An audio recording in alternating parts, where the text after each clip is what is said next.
DElEd के first और third semester का जो पेपर लीक हुआ है, इसका क्या एग्जाम कैंसिल होगा? पीएनपी ने 6 पेपर लीक की पुष्टि की है, लेकिन अभी तक जो जानकारी सामने आई है, इस 6 के जगह पर 5 की आई है। अब बात है कि 2 भाइयों के पास पहुंचे डीएलएड के पेपर, तो आखिर पहुंचा कैसे? तो एसटीएफ के इगलास से दोनों शिक्षक भाइयों को किया गिरफ्तार। एक डीएलएड शिक्षक संघ का अध्यक्ष भी है। अब सोचिए, जाहिर सी बात है, ये अलीगढ़ की कहानी है कि डिप्लोमा इन एलिमेंट्री एजुकेशन के प्रथम और तृतीय सेमेस्टर के पेपर जो भी चल रहे थे, जानते हैं कि छठ के बाद से ये एग्जाम होने थे। तो इसमें जो 2 शिक्षक भाई थे, जिसमें धर्मेंद्र और पुष्पेंद्र कुमार को मंगलवार को इगलास ने गिरफ्तार कर लिया है। वह टेलीग्राम ग्रुप के जरिए पेपर को सॉल्व कर बेच चुके थे।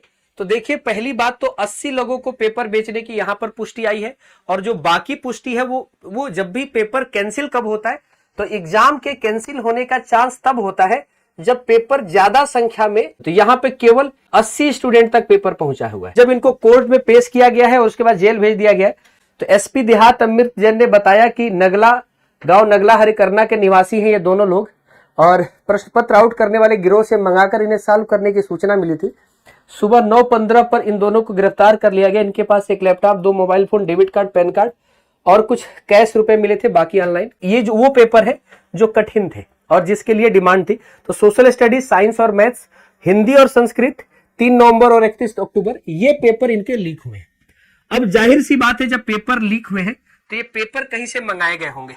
तो इनके पास ये पेपर पहुंचे हैं, कोई नितेश पांडे नाम के थे, जिसके बारे में एसटीएफ बता रही है कि एसटीएफ के अनुसार कि भैया इन्होंने इनको पेपर पहुंचाए थे 15,000 रुपए में। यानी ये 15,000 रुपए लेते थे और इस पेपर को इनको दे देते थे, और ये लोग इस पेपर को सॉल्व करके टाइम से कुछ देर पहले टेलीग्राम पर इस पेपर को डाल देते थे। तो ये पूरी कहानी थी, जिसको बाद में एसटीएफ को एक स्क्रीनशॉट मिलता है, वो टेलीग्राम को ट्रेस करके वहां से नंबर को और किस नंबर से वो आईडी एक्टिव है, वहां से ये सारी चीजें ट्रेस करके अलीगढ़ में इन लोगों को यहां तक पहुंचती है।